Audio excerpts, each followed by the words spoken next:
Hello and welcome.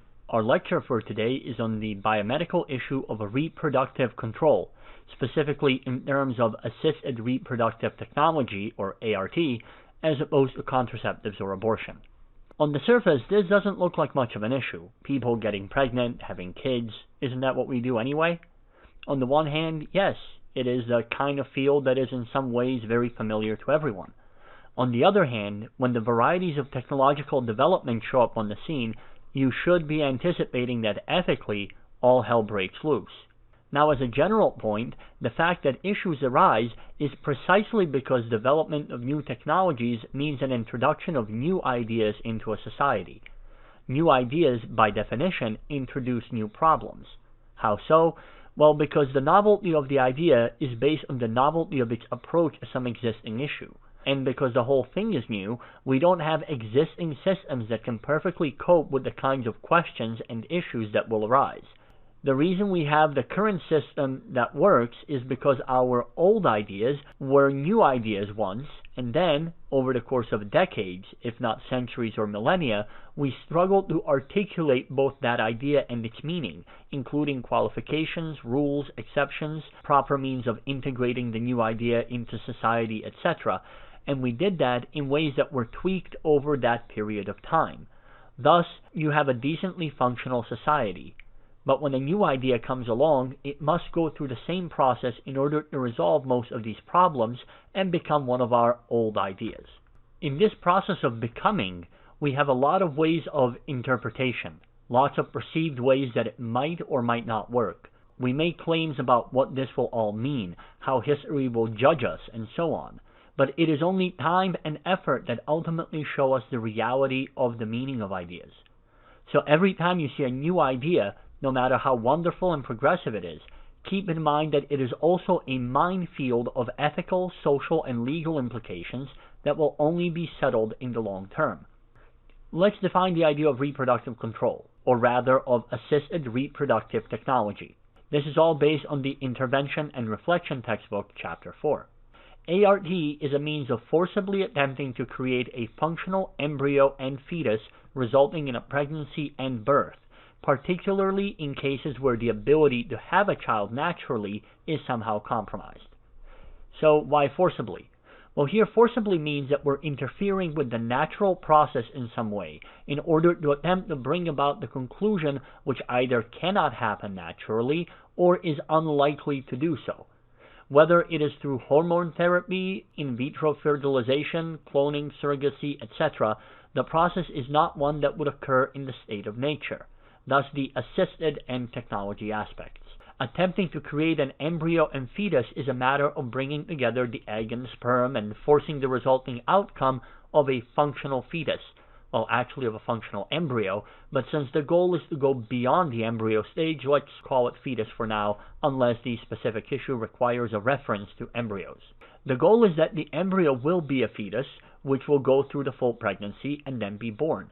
The ultimate goal here is the child, not the process itself. The ability to have a child naturally is just the standard cavemen having babies approach. Notice that in the rest of nature, there is no need for some kind of an intervention.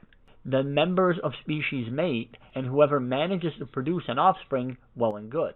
And if they don't, we chalk that part up to natural selection and call it a day.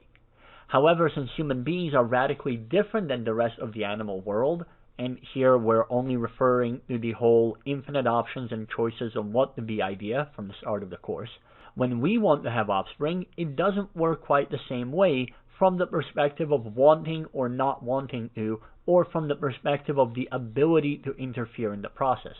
Finally, what do we mean by a compromised state of being able to have children?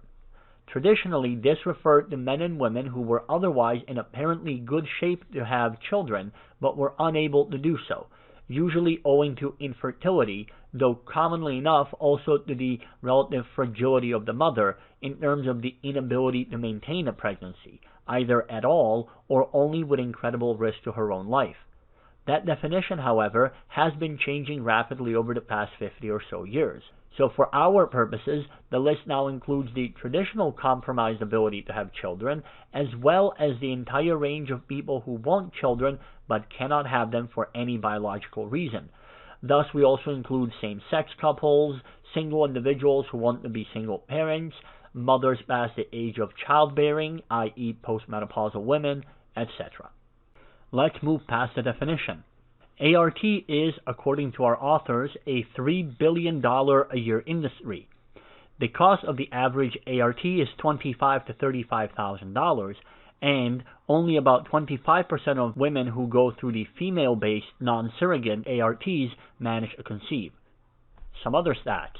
It seems that ART babies are about twice as likely to suffer from many birth defects, though it may be the case that other factors, like the age or health of the parents, might actually be the culprit instead of the technical procedures of ART.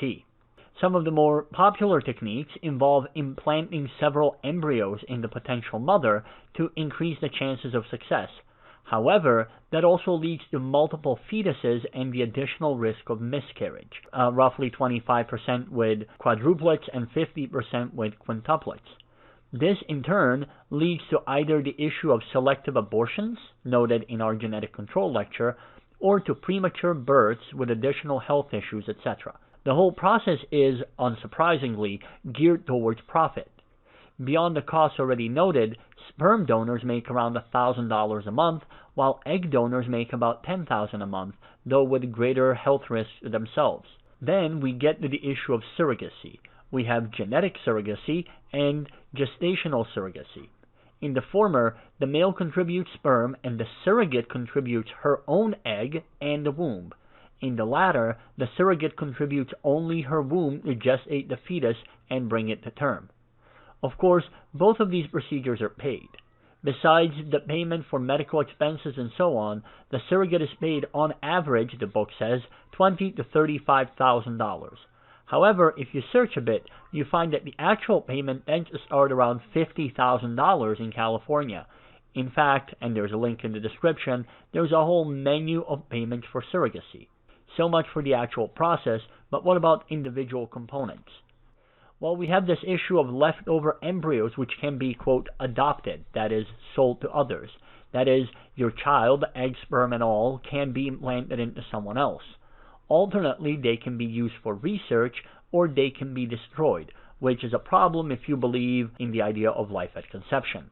Depending on government controls, and effectively there are none here in the U.S., sperm from one donor may be used to conceive any number of children, which is to say that one man may have several hundred children by different women, none of whom know about each other and may be located in the same geographical area.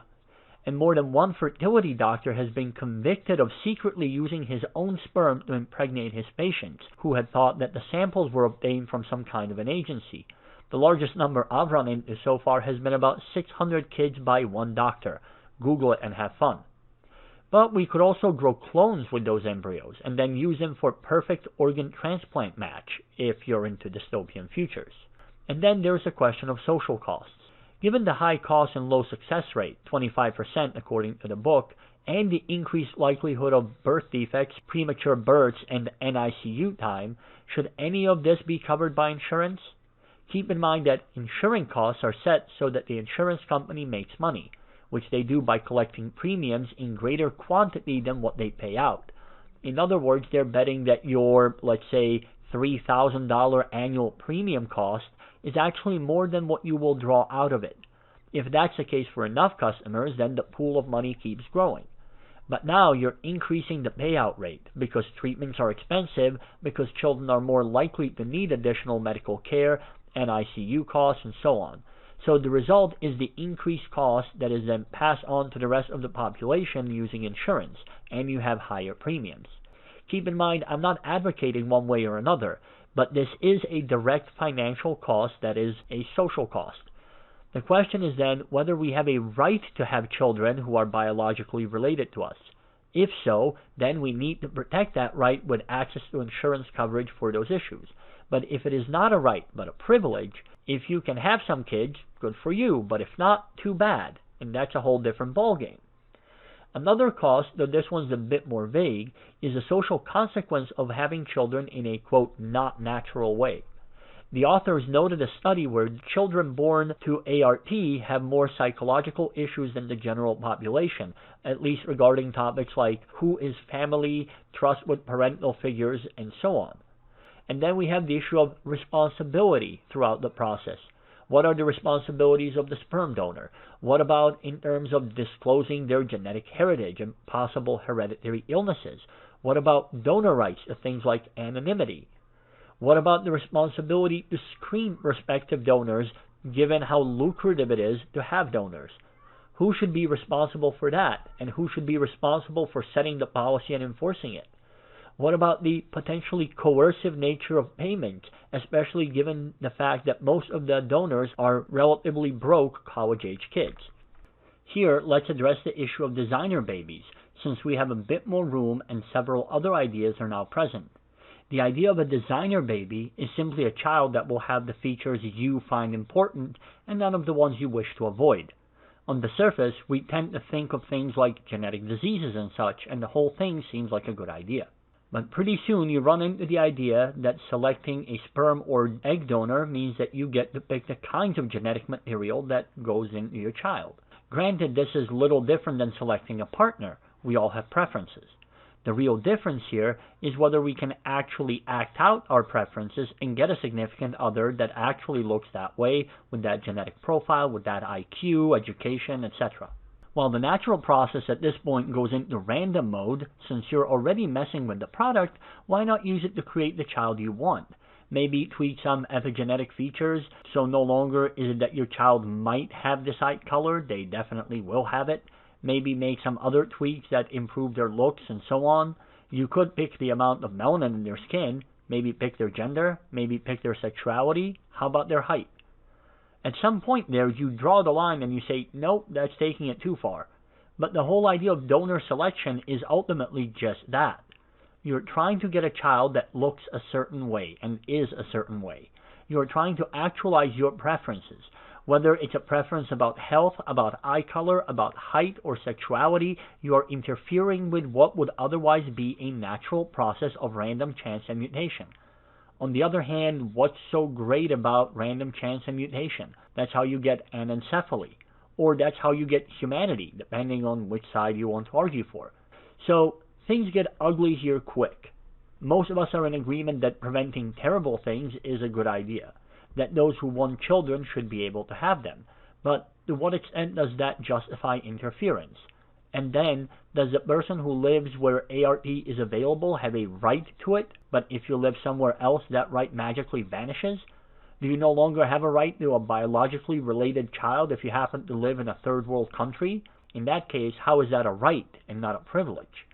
And do you want a child or a product? Seeing the way many parents treat their children these days as dress up and pose accessory, in what morally relevant way is this different? What about paying to have your kid go to the best private schools? You're just increasing their odds of doing better in life. But would not ensuring that their appearance is perfect do the same thing, except long term? How about ensuring their health is protected from as many genetic conditions as possible? Yeah, that's all ugly. So what do the different ethical theories have to say about this? Utilitarians would argue for permissibility of the process as long as it produces net increase of happiness and minimizes suffering, and I'm pretty sure you could argue successfully for that. But there might be a catch here. We have an excess of children who are wards of the state, children who could be adopted. Their adoption would increase their own happiness, and it would also produce an overall good for society. The system is already stressed beyond capacity, and if they were adopted, the children leaving the system would lessen the burden across the board and make the space better for the remaining children because there would be more resources and attention given to those who remained. Kantians would likely argue that given the need to perform selective abortions using donors solely for their utility, etc., the process ought to be seen as infringing on the idea that every person should be treated as ends in themselves, making the whole thing unacceptable. The Rawlsian position would affirm the procedure, however, it would also push for adoption. Ross would argue for the permissibility of ARTs as a duty of improving the lives of people. However, there's also a question of improving the lives of people already here. That is, while ARTs might be justified, adoption is likely the first and best option, according to Ross. Finally, the natural law position offers a categorical no. Intervening in the natural process of conception is literally acting against nature. The idea that nature made a mistake, especially at the uterine level, is not really there to be entertained. The position, oddly enough, reads a lot like the Darwinian position. If you're lucky enough to have kids, good. If not, then so be it. So let's take a look at the three articles. Hanscombe argues for the right to have children via ARTs for same-sex couples. She argues that the only reason this would be denied is because of bias and prejudice against their sexuality, which is unrelated to their ability to raise children. She's making the argument on utilitarian grounds, because there is no increase in suffering by granting that right, but there is in prohibiting access to biologically related children. The correct move is to increase the happiness and reduce the suffering, and allow same-sex couples to have children. In terms of possible suffering produced, Hanscombe is right, at least on the surface. If we look at the psychological literature on the topic, we find that single-parent households, regardless of the reason why they are single-parent households, tend to produce children with an increased rate of psychological problems, though the direct cause is unknown. In that case, it may be the case that non-traditional households would suffer from the same problem.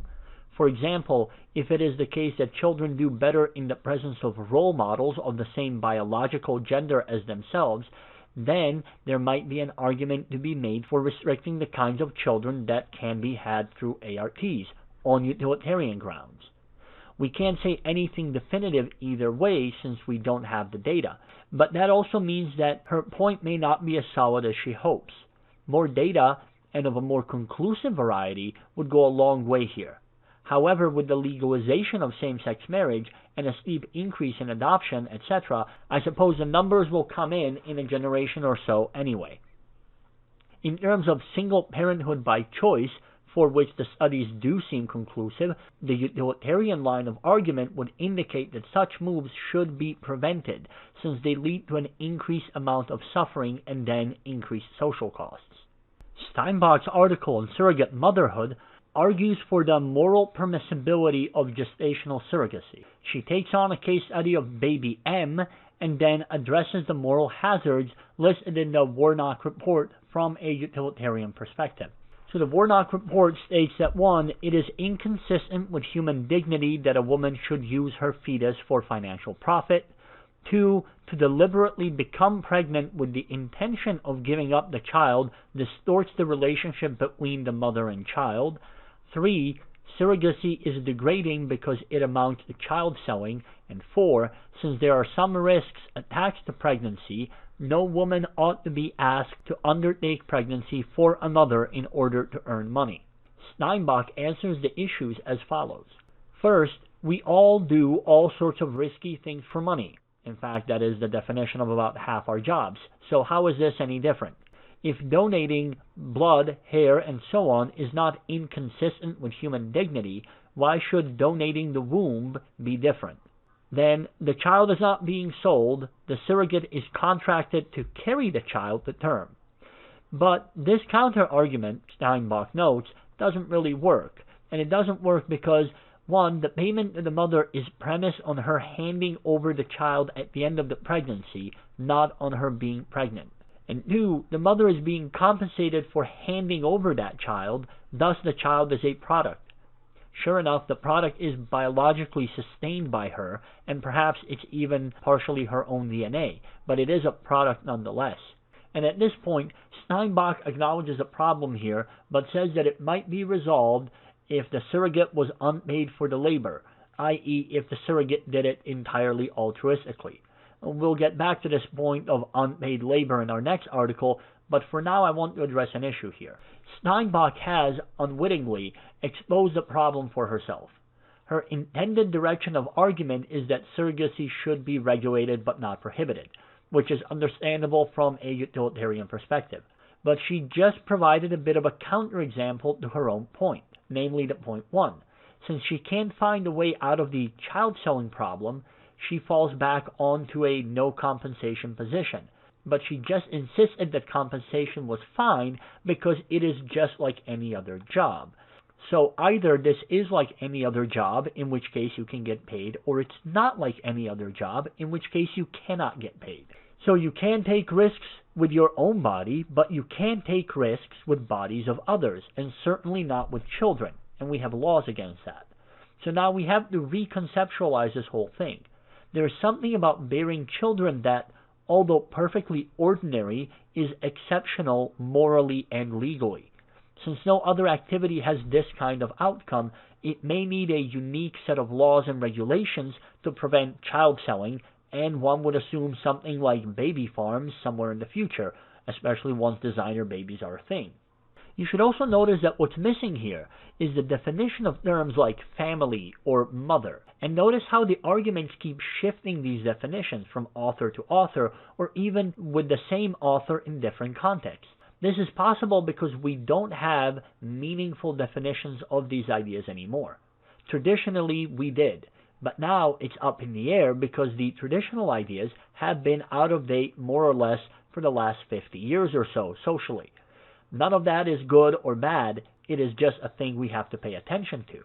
We have new ideas, and that means that we have new problems, as noted at the beginning. Step one, however, is redefining terms to articulate what exactly it is that we mean, what role those ideas are supposed to have in society, and how they relate to every other part. Finally, we have Anderson's article on the idea of commodification of women's labor. She argues that surrogacy commodifies both children and women, turning them into objects to be used rather than treating them as human beings. The problem with this should look familiar because it is a Kantian problem. With the idea of selling, buying, and market pricing of surrogacy, the surrogates and children of the process are in fact commodified. As soon as a human being is seen as a commodity, we're no longer talking about a human being, we're talking about an object. So, is this the case? Let's take a look at an analogy. When we apply for jobs, we're selling our skills as a commodity to be used in exchange for money. And when a woman sells the temporary rights to her uterus and behavior patterns for the duration of the pregnancy to be concluded in handing over a child, how is she acting differently than you and I are when we apply for a job? The difference here seems to be that skills are something that you develop. They're something you get. Skills are a product, and you are selling that product, and that product is the commodity. Your human ability to carry a child, is not a skill. It is an intrinsic part of what you are. Therefore, in selling womb space, you're not trading a skill, you are trading yourself. And so you are entering into some kind of bondage. How well does this analogy hold up? Well, that depends. You see, when I'm selling my skill set, I come attached to it. That is, the prospective employer is getting all of me. They get my natural talents, all the ways in which I have worked to become the me of today. They're not just paying for my knowledge of, say, the English language, like a product in a box. They're paying for all of my other knowledge, experience, thoughts, and so on. That at least seems to be the case with jobs that are not the simplest forms of manual labor, in which case you're only paying for my ability to lift rocks repeatedly. On the other hand, I am only selling my use of that skill set. I'm not selling my ability to breathe air. I still get to go home at the end of the day and be me. I am not a contractual servant for a 9-month period. But Anderson's point still rankles. We've taken something that seems inherently private and personal and have made it into a commodity to be bought and sold. In a similar way, prostitution seems to infringe on this kind of inherently private sphere. And yet, without some kind of a clear line of demarcation, it is difficult to figure out why surrogacy should be a step too far. Now, notice here that my issue isn't whether surrogacy is a commodification of children and women, but why it should matter. That it is a commodification is, I believe, rather obvious at every step of the process here. The egg and the sperm are commodities. We buy and sell them. There is a demand for a product, and the product quality must be high, and so on. We use those products to create fetuses at a profit, of course, and then we pay women to carry them. Then we take the infant from them at the end of the process. Now, this is not a value of human life argument. This is a reduction of human beings to products, even in some of the most intimate aspects of our humanity. And we see this reduction especially in various donor processes, because if one donor is a problem, we can swap them out for any other one. That is, their humanity is irrelevant and so is removed, and our focus is instead on their quantifiable utility only. And while this makes sense in things like hiring procedures, by all means get the best candidate for any job, the problem is that we have turned the natural functions of a human being into a job. The cost of adoption could also be argued to be the commodification of children. Now, of course, you may argue that there are simply costs of adoption because the process is legal and lengthy and has various safety mechanisms for everyone involved, but here's a very ugly set of facts. Children are worth different amounts based on their skin color. In 2013, the average cost of adopting a white baby in the U.S. was $35,000. The cost of an African American baby was $18,000. And let's see if you can guess the cost of a biracial baby. If you decided to split the difference, then you're right. It's $24,000 to $26,000. This points to the fact that not only are the various forms of donations already commodified, so are the children. And that's before we ever get to surrogacy. But then again, so is the ability to have a baby in case you have a compromised ability to conceive naturally, because ART is a for-profit system of medical help. It is also a pay-to-play system in adoptions. If you're able to have children, you can just have them, but you have to pay to adopt a child. As a result, my question is not whether surrogacy is commodification of women and children, but in what ways is that meaningfully different from any other number of acceptable social standards of commodification? And what, if anything, should be done about those? As we noted earlier in the semester, consistency in your thoughts, that is, the ability to at least generally universalize ethical ideas, is critical, or you end up with an understanding of social systems and morality that are incoherent and useless and filled with contradictions. Well, I hope that clarifies a couple of issues for you and complicates a lot more others. As you can see, even the most straightforward seeming issues can get messy in a hurry. For next week, we're headed straight for Mount Doom as we take on the next chapter on abortion.